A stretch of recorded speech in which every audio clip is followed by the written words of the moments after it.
નમસ્કાર. અનંત પટેલને લઈને ભયંકર ખબર. લોકસભા ચૂંટણી 2024ના પડઘમ વાગી રહ્યા છે. ભાજપ અને કોંગ્રેસ બંને પક્ષે જોરશોરથી પ્રચારની પરિક્રમા શરૂ કરી દીધી છે.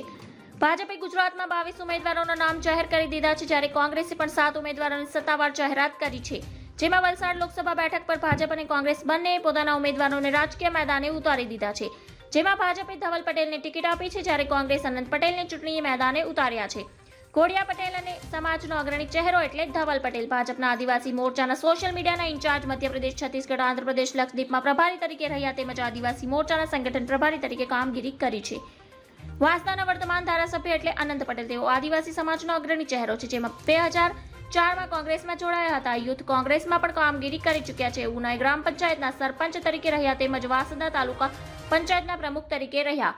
આદિવાસી સમાજની બહુમતી ધરાવતો આ વિસ્તાર છે, જેમાં ડોડિયા પટેલ સમાજની વસ્તી આશરે 20.2% જેટલી છે અને કુંગડા અને વારલી સમુદાયની વસ્તી 15%થી વધુ છે. કોળી પટેલ બિનજરૂરી ગુજરાતી મતદારો પણ નિર્ણાયક સાબિત થઈ શકે છે. ધન્યવાદ. જય હિન્દ.